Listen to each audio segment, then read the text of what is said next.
प्रिय विद्यार्थियों, कक्षा 10 विज्ञान विषय के इस एपिसोड में आपका स्वागत है। मैं रमाशंकर चौरसिया, सहायक अध्यापक SSBL इंटर कॉलेज देवरिया। बच्चों, आज के अध्ययन का अध्याय है आनुवांशिकता एवं जैव विकास। जैसा कि पिछले एपिसोड में मैंने बताया था कि इसे दो भागों में बांटा गया है, भाग 1 आनुवांशिकता और भाग 2 जैव विकास। तो आज हम लोग जैव विकास पाठ का या प्रकरण का अध्ययन करेंगे। इस अध्याय के अध्ययन का मुख्य उद्देश्य जैव विकास के बारे में जानना, उपार्जित लक्षण एवं आनुवांशिक लक्षण के बारे में समझना, जाति उद्भव, विकास के प्रमाण, जीवाश्म विकास के चरण, मानव विकास और विकास और प्रगति में अंतर की चर्चा करेंगे। पूर्व ज्ञान के रूप में बच्चों हम लोगों ने जीवों में जनन प्रक्रिया का अध्ययन किया था और यह पाया कि जनन क्रिया के फलस्वरूप जो संतति उत्पन्न होती है उसमें कुछ न कुछ असमानता या अंतर भी उत्पन्न होता है, जो संतति में जाने की प्रवृत्ति रखते हैं, जिसे हम विभिन्नता कहते हैं। यहाँ पर एक दृष्टांत पर ध्यान देते हैं विभिन्नता के संबंध में। यहाँ लाल रंग का भृंग या कीट किसी झाड़ी में पाए जा रहे हैं। इस लाल रंग के भृंगों के बीच कुछ हरे रंग के या कुछ नीले रंग के या कुछ कम भार वाले भृंग भी उत्पन्न हो जा रहे हैं। इसके 3 कारण यहाँ पर प्रस्तुत हैं। जैसे कुछ कौवे हैं जो लाल रंग के भृंगों को पहचान जाते और उन्हें अपना आहार बना लेते हैं। इससे बचने के लिए कुछ हरे रंग के भृंग उत्पन्न होते हैं जो झाड़ियों के हरे रंग के बीच बच जाते हैं। कौवे उनका शिकार नहीं बना पाते। इस प्रकार हरे रंग के भृंगों की संख्या निरंतर बढ़ती जा रही है और लाल रंग के भृंगों की संख्या घटती जा रही है। इसको हम नेचुरल सिलेक्शन या प्राकृतिक वरण कहते हैं। दूसरी स्थिति में लाल रंग के भृंगों के बीच कुछ नीले रंग के भृंग उत्पन्न हो जाते हैं। अचानक किसी दिन झाड़ियों के बीच से कोई हाथी गुजरती है और उसके पैर से लाल रंग के भृंग कुचल जाते हैं और नीले रंग के भृंग ही बच पाते, जो प्रजनन करके अपनी संख्या बढ़ाते हैं। इसे आनुवांशिकता के अपवाद का नियम कहते। ऐसा सत्य नहीं है। तीसरी कंडीशन ये हो सकती है कि लाल रंग के भृंग जिस झाड़ी में रहते थे, पोषक पदार्थों के कमी के कारण उनके भार हल्के हो गए और सामान्य से हल्के भृंग उत्पन्न होने लगे, परंतु पोषण पुनः उपलब्ध होने पर ये भृंग पुनः विकसित होने लगते हैं। इस प्रकार यह देखा गया कि किसी भी जाति में जो नए जीवों का विकास हो रहा है उसके 2 कारण हैं। पहला प्राकृतिक वरण और दूसरा जेनेटिक ड्रिफ्ट या आनुवांशिक विकलन।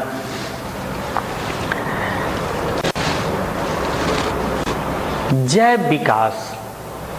जैव विकास का अर्थ होता है सरल संरचना वाले जीवों से जटिल संरचना वाले जीवों के क्रमिक विकास।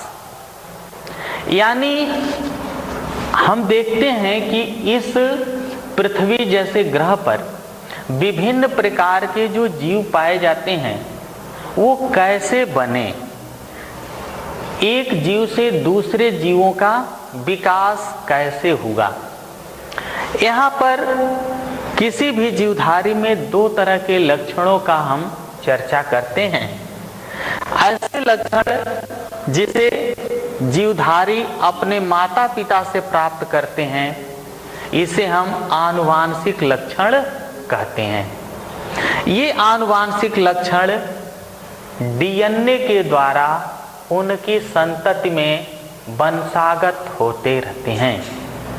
परंतु कुछ ऐसे भी लक्षण हैं जिसे जीवधारी अपने प्रयास से ग्रहण करते हैं, जिसे हम उपार्जित लक्षण के रूप में जानते हैं। सामान्यतः उपार्जित लक्षण आनुवांशिक नहीं होता या वंशागत नहीं होता।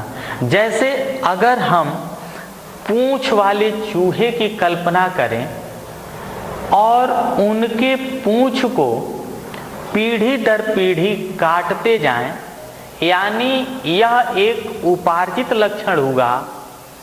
कुछ समय बाद उनकी पीढ़ी में पूंछ कटे हुए लक्षण जाने चाहिए, लेकिन ऐसा नहीं होता।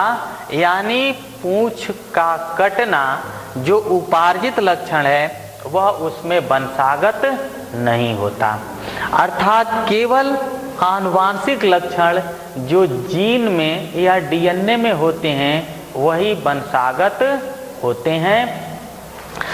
इस जैव विकास के संबंध में कुछ वैज्ञानिकों ने अपना विचार प्रस्तुत किया, जिसे हम जैव विकास के सिद्धांत के नाम से जानते हैं।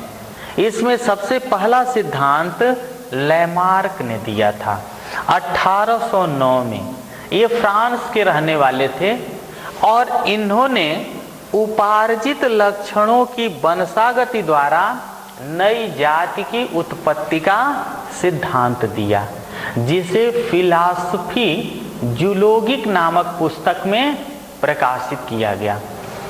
इनके सिद्धांत का जो मुख्य बिंदु था, पहला था अंगों पर वातावरण का सीधा प्रभाव, यानी प्रत्येक जीव जाति पर वातावरण का सीधा प्रभाव पड़ता है। जैसे इन्होंने अफ्रीका में जिराफ का उदाहरण लेकर बताया था। जिराफ जिसके गर्दन और टांग छोटे थे, जो जमीन की घास को खाते थे, जो जल्दी ही खत्म हो गए, अतः ऊंचे पेड़ों से पत्तियों को प्राप्त करने के लिए जिराफ गर्दन और टांग का प्रयोग करने लगे। इस अंगों के उपयोग के कारण इनकी गर्दन और टांग लंबी हो गई, जो उपार्जित लक्षण के रूप में दिखाई पड़ी, और यह संतानों में वंशागत होती रही। परंतु यह नियम सत्य नहीं हुआ, क्योंकि कुछ ऐसे वैज्ञानिक थे, जैसे बिजमान ने चूहे की 21 पीढ़ियों तक दूम काटी, लेकिन कोई पुचकट्टे चूहे उत्पन्न नहीं हुए, और इस प्रकार लैमार्क के आनुवांशिकता का वंशा जैव विकास का सिद्धांत गलत हो गया। इसके बाद दूसरा सिद्धांत आया डार्विन का। इसको प्रस्तुत करने का श्रेय 1831 में चार्ल्स डार्विन को जाता है। ये इंग्लैंड के रहने वाले थे और इन्होंने 22 वर्ष की अवस्था में ही द्वीपों महाद्वीपों की यात्रा बीगल नामक जल के जहाज द्वारा किया और प्राकृतिक वर्ण द्वारा नई जाति की उत्पत्ति का सिद्धांत प्रस्तुत किया। इस सिद्धांत के कुछ इन्होंने माल्थस की जनसंख्या वृद्धि पर लेख और बैलेस के चार्ट का भी सहारा लिया। इनके सिद्धांत के मूल बिंदु थे जीवों में संतान उत्पत्ति की प्रचुर क्षमता। चार्ल्स डार्विन ने कहा कि जीवधारियों में प्रचुर संतान उत्पन्न करने की क्षमता होती है। जैसे एस्केरिस अपने जीवन काल में 2,70,00,000 अंडे उत्पन्न करते हैं। एक जोड़े हाथी 750 वर्षों में 2 करोड़ हाथी उत्पन्न कर देंगे, परंतु वो सभी के सभी जीवित नहीं रह पाते। इसके लिए उनके बीच जीवन संघर्ष होता है। यह संघर्ष वातावरण के कारण भी हो सकते हैं, अंतर जातीय भी हो सकते हैं और अंतरा जातीय भी हो सकते हैं। जीवन संघर्ष में वही प्राणी सफल हो पाता जिसमें कुछ विभिन्नता उत्पन्न होती और यह विभिन्नता वंशागत होती है। इस प्रकार विभिन्नता जो प्रकृति के अनुकूल होती है, अर्थात योग्यतम की उत्तरजीविता। जैसे कुछ जीवाणु जो उष्ण वातावरण में पाए जाते हैं, अगर उनमें ताप सहन करने की क्षमता विकसित हो जाती तो प्रकृति में वो जीवित रहते हैं, यानी प्राकृतिक चयन हो जाता। यहाँ पर चार्ल्स डार्विन ने जिराफ का उदाहरण लिया और बताया कि अफ्रीका के जंगलों में कुछ छोटे और कुछ बड़े जिराफ पाए जाते थे, जो सभी के सभी जमीन की घास को खाते थे। घास की मात्रा घटने लगी।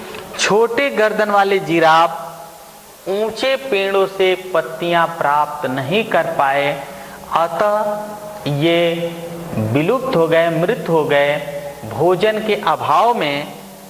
और जो बड़े गर्दन वाले जिराफ थे, बड़े टांग वाले जिराफ थे, ये भोजन को प्राप्त करने में सफल रहे, यानी प्रकृति इनका चयन कर ली और आज केवल लंबे गर्दन और लंबे टांग वाले जिराफ ही पाए जाते हैं। इस प्रकार चार्ल्स डार्विन के अनुसार नई जाति की उत्पत्ति प्राकृतिक चयन या प्राकृतिक भरण द्वारा होता है। ये जीवधारी पृथ्वी पर कहाँ से आए? हमने जैव विकास में ये देखा कि सरल से जटिल जीवों का क्रमिक विकास हुआ, परंतु हमें यह भी जानना है कि इस पृथ्वी पर जीवन कहाँ से आया। इसका अध्ययन हम जीवन की उत्पत्ति के अंतर्गत देखते हैं या करते हैं। जीवन की उत्पत्ति पृथ्वी पर कैसे हुई, इस संबंध में अनेक विचार दिए गए हैं, जिनको दो भागों में बांटा गया है। एक प्राचीन मत और दूसरा आधुनिक मत, आधुनिक विचारधारा। आधुनिक विचारधारा को हेकल ने प्रस्तुत किया, जिसका वैज्ञानिक अध्ययन या प्रायोगिक अध्ययन A.I. ओपेरिन ने किया।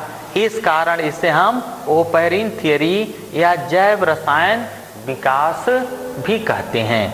इन्होंने पृथ्वी उत्पत्ति से लेकर जीवन उत्पत्ति तक के समय को 8 चरणों में बांटकर अध्ययन किया है। प्रथम चरण में ये कहा कि आज से 4.6 अरब वर्ष पूर्व यह पृथ्वी धधकती हुई एक गैसीय अग्निपिंड थी, जिसका ताप 5000 डिग्री सेंटीग्रेड से 6000 डिग्री सेंटीग्रेड था। घूर्णन करने के कारण ये अणु आपस में क्रिया कर लिए और सरल अणु अमोनिया मीथेन बनाए।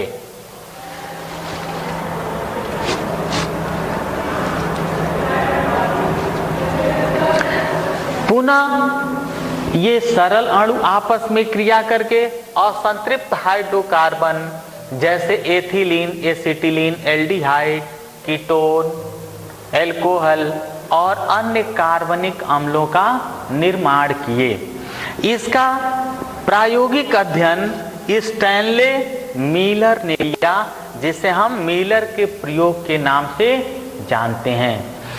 इन्होंने अपने प्रयोग के दौरान एक 5 लीटर का फ्लास्क लिया, जिसमें मीथेन, अमोनिया और हाइड्रोजन को 2:1:2 के अनुपात में भरा।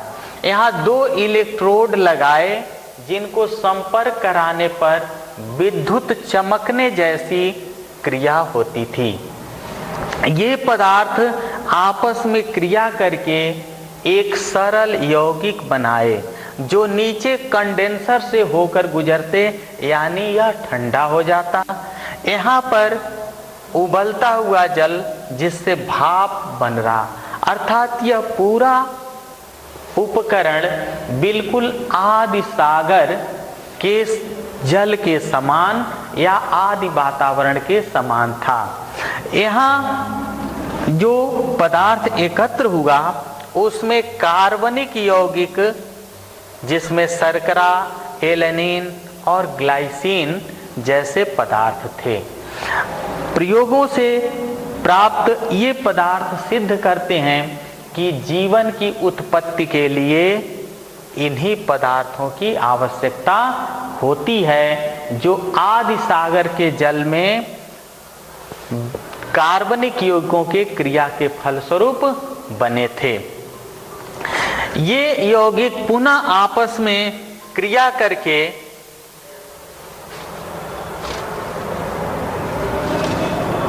और विभिन्न प्रकार के जटिल कार्बनिक यौगिक बनाए, जिसमें पेप्टाइड, शर्करा, पॉलीसैकेराइड इत्यादि था। हेल्डेन और हेरोल्ड यूरे ने इस पदार्थों को प्रीबायोटिक सूप या पूर्वजीवी सूप कहा, जिनके चारों तरफ एक झिल्ली जैसी रचना बन गई, और इस कोलाडी कण को हेरोल्ड यूरे ने कोएसरवेट्स नाम दिया। कोएसरवेट्स के अंदर उत्परिवर्तन हुआ और प्रोकैरियोटिक यानी पूर्व केंद्र की जीवाणु का निर्माण हुआ, जो हेट्रोट्रोफिक थे, अर्थात विषमपोषी, अपने आसपास के कार्बनिक पदार्थों को पोषक पदार्थ के रूप में ग्रहण करते और इनमें विभाजन करने की क्षमता आ गई। पुनः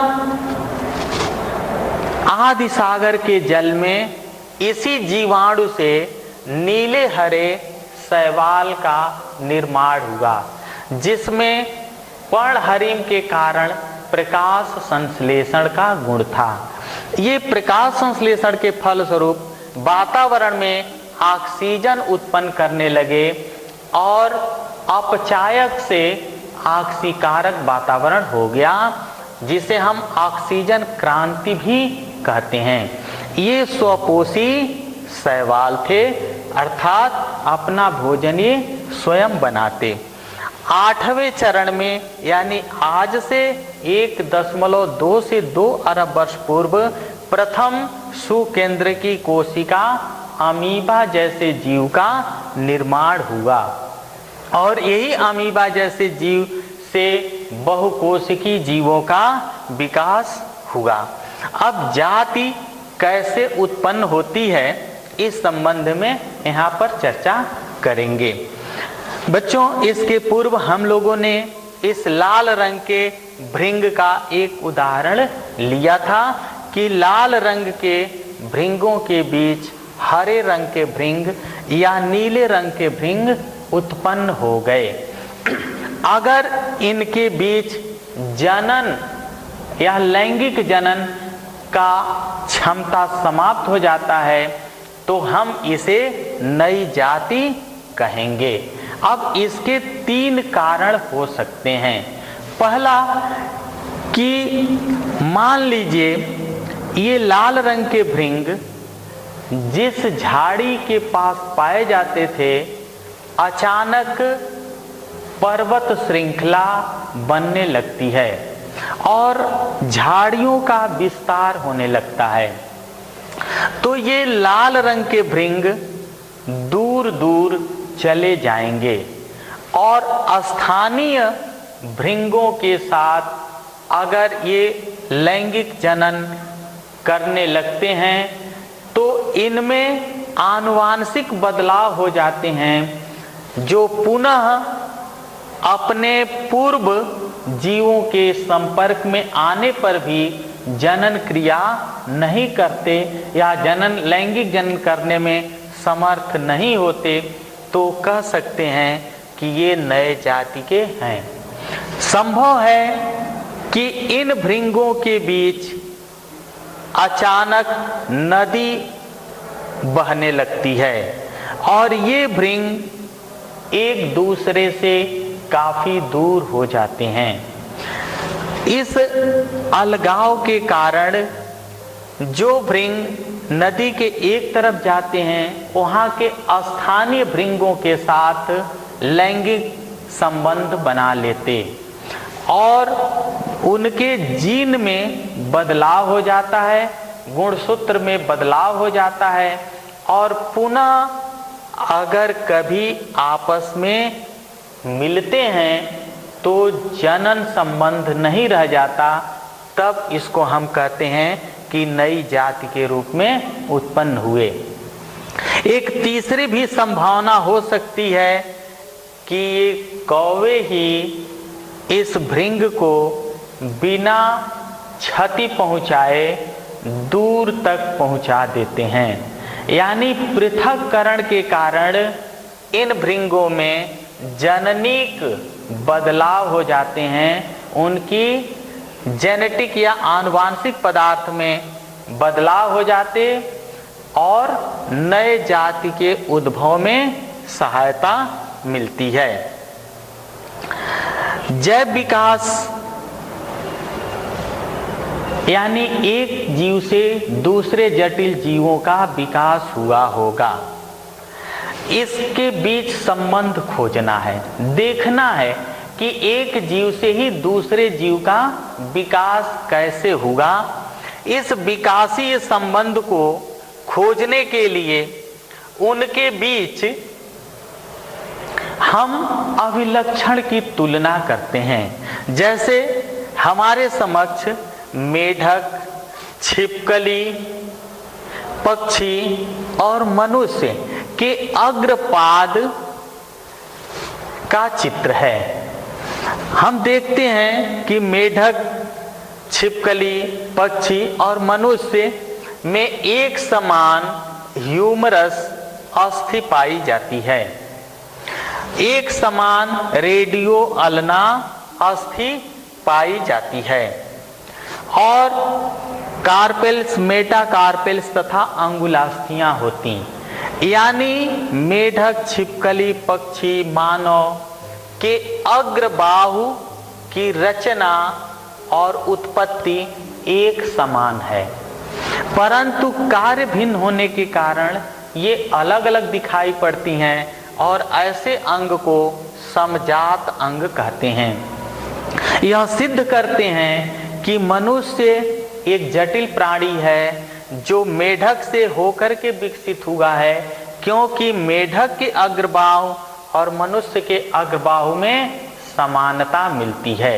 इसी प्रकार अगर हम छिपकली और पक्षी और चमगादड़ को ध्यान में देते हैं तो यह कह सकते हैं कि पक्षी और चमगादड़ दोनों उड़ते हैं, परंतु छिपकली उड़ती नहीं है, अतः चमगादड़ के ज्यादा सन्निकट पक्षी रही होंगी।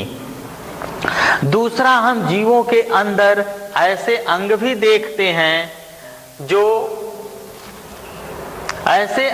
देखते हैं जो रचना उत्पत्ति में तो भिन्न होते हैं, लेकिन कार्य एक होने के कारण एक जैसे दिखाई पड़ते हैं। इसे हम समवृत्त अंग कहते हैं।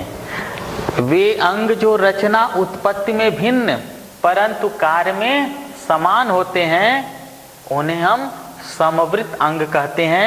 हमारे समक्ष कीट, पक्षी और चमगादड़ के पंख को दिखाया गया है। कीट के पंख में कोई अस्थि नहीं पाई जाती, पक्षी के पंख पर से बने होते और चमगादड़ के पंख त्वचा के उभार से बने होते हैं। इस प्रकार इस पंख की रचना तो भिन्न होती है, परंतु कार्य एक होने के कारण एक जैसे दिखाई पड़ते। यानी विभिन्न प्रकार के जीव अगर एक जैसे कार्य करते हैं तो एक समान हो सकते और भिन्न कार्य करने पर भिन्न भिन्न रचना के हो सकते हैं।